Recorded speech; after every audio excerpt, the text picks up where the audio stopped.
Kawan sungai lainnya yang selalu membenci kehadiran ikan belang ini.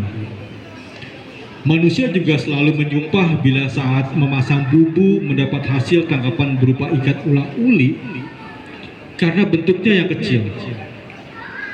Bila manusia mendapat ikan ini, mereka akan membuang dan melemparnya sambil menyebutkan sumpah serapah. Ikan jelek, ikan sial, dan hinaan lainnya pada si ikan kecil.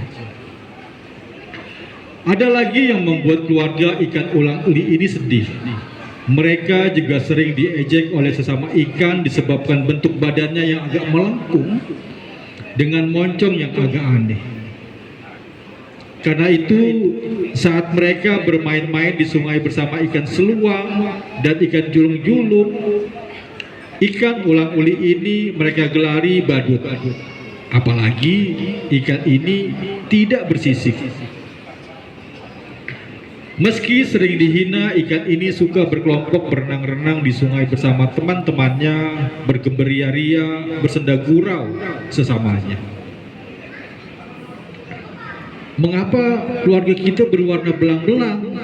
Bentuk badan kita seperti badut dan kita kecil, sehingga kalau kelahi selalu kalah. Keluh anak ikan ulang-uli. Ia juga mengeluhkan mengapa keluarga ikan ini tak bisa besar dan setidak-tidaknya warnanya seperti sungai yang putih. Itu sudah takdir kita, nak. Lihatlah badan kita yang berwarna-warni ini. Bukankah ia nampak lebih indah dibanding ikan lain? Kata induk ikan menghibur anaknya. Ibu ikan menyambung, bentuk tubuh kita yang kecil memudahkan kita berenang ke sana kemari di tempat yang dangkal untuk mencari makan. Saat air surut, kita juga masih bisa berenang ke sungai-sungai kecil. Ibunya meyakinkan. Setelah mendengar penjelasan kedua orang tuanya, anak ikan ulang-uli ini pun kembali bermain dengan teman-temannya. Mereka berenang dengan lincahnya ke sana kemari, melawan arus sambil menghadang lumut-lumut dan serangga kecil yang menjadi makanan ikan ulang-uli ini. Hari demi hari, meskipun tergolong ikan pemalu, keluarga ikan ini terus saja berkembang biak. Untuk menghindari perjumpaan dengan ikan lain yang sering mengacau, induk ikan ulang-uli mencari makan di dasar sungai yang banyak berpasir, sementara anaknya yang kecil berenang di tepi-tepi sungai yang arusnya tidak deras. Pada suatu hari, saat anak-anak ikan bergerombol mencari makan, tiba-tiba mereka melihat sesosok benda yang mengapung di sungai dengan sampah dan buih penuh di sekitarnya. Buih-buih ini berkumpul menjadi satu layaknya berkumpul di sampah yang sedang hanyut di sungai. Setelah mereka dekati, ternyata buih-buih itu sedang berkumpul pada sesosok manusia di atas rakit yang sedang hanyut. Seorang darah cantik. Karena waktu ditemukan dalam keadaan hanyut dengan buih di sekitarnya, karena itu ia digelari Putri Junjung Buih. Ternyata manusia dengan penuh buih di kepalanya ini ramah dengan anak ikan ulang-uli, berbeda dengan kawan-kawan sebangsanya. Sejak perkenalan pertama itu dengan gerombolan anak ikan ulang-uli, selalu datang menemui sang putri dan menjadi teman akrab. Pada ikan ulang-uli, sang putri mengeluhkan badannya yang penuh koreng di seluruh tubuhnya. Sementara ikan ulang-uli mengeluh karena bangsa ikan lain selalu menghinanya dengan sebutan ikan badut, ikan belang, dan lain sebagainya. Pada suatu hari, sang ikan berniat untuk membantu teman akrabnya itu agar terbebas dari penyakit sejenis puru atau cacar yang penuh di sekujur tubuhnya. Mereka beramai-ramai membersihkan koreng dan luka sang putri. Betapa terkejutnya sang putri karena usai dibersihkan oleh ikan ulang-uli ini, tubuhnya menjadi mulus.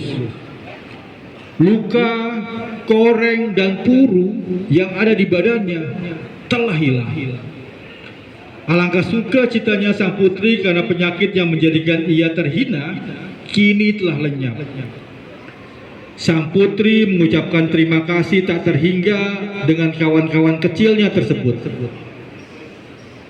Sejak itu, persahabatan antara ikan ulang-uli terus berlanjut dan semakin akrab. Keduanya ibarat perkataan orang, bagai aur dan tebing.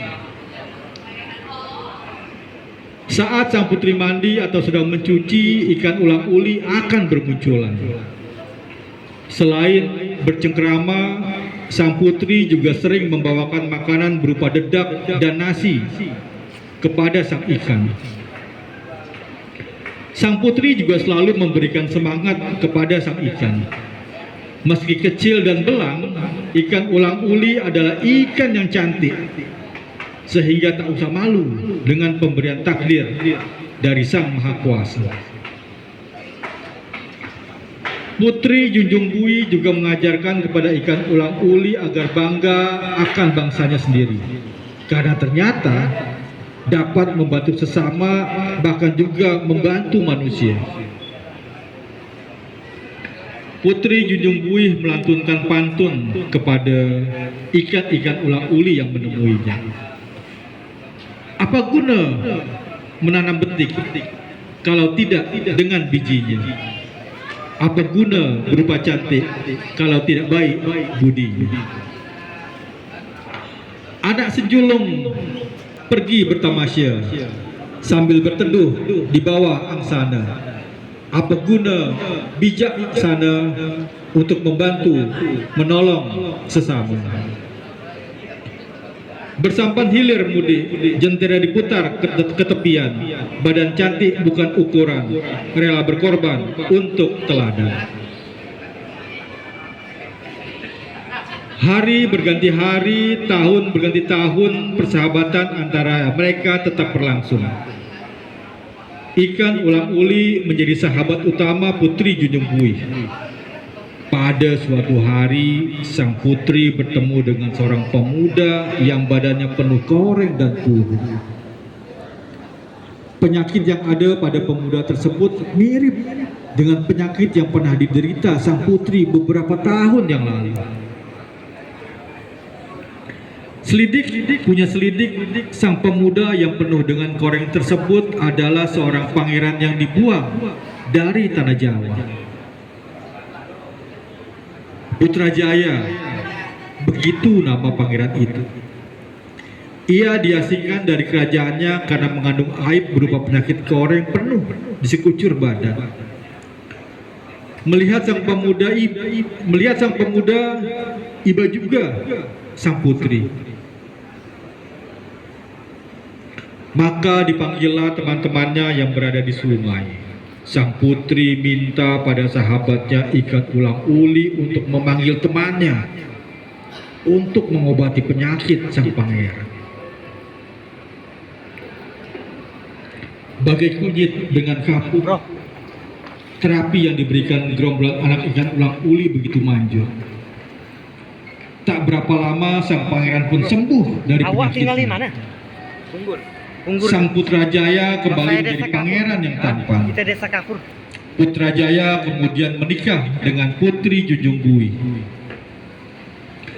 Sejak itu tak hanya sang putri, Pangeran Putrajaya yang kemudian menjadi raja di Tanah Kayong bergelar Prabu Jaya itu pun menjadi sahabat sejati ikan ulang-uli. Mereka bersumpah kepada anak cucunya untuk tidak memakan ikan ulang-uli sebagai balas budi dan sahabat sejatinya. Dan sang pangeran pun berpantun untuk anak cucunya. Salah bibit menanam ubi, layu merana setengah mati. Kalau sudah menerima budi, ingat selalu sampai mati. Pergi memancing ikan kepuyu, berenang siang di lubung mayang. Masak layu pisang dibuang, budi baik dibuang jangan. Biarlah orang bertanam buluh, mari kita bertanam padi. Biarlah orang bertanam musuh, marilah kita bertanam budi. Sejak saat itu, ikan ulang-uli menjadi ikan bergengsi. Kabar tentang kebaikan ikan ulang-uli dikenal ke pelosok negeri. Sampai sekarang ikan ulang-uli tak lagi menjadi ikan yang dihina, tetapi menjadi ikan yang selalu dicari. Bukan untuk dikonsumsi, tetapi untuk diekspor sebagai salah satu ikan hias bergengsi yang mahal harganya. Karena itu wajib kita lestarikan, karena ikan ini bagian dari sumber daya hayati yang berguna bagi anak negeri. Seperti pantun berikut. Ulang-uli berenang-renang, hitam dan kuning warna badannya. Meski habitat di air tenang, jangan sampai hilang dikenang. Demikianlah cerita rakyat dari Negeri Kayong yang berjudul Kisah Si Ikan Ulang-Uli oleh Yudo Sudarto. Terima kasih.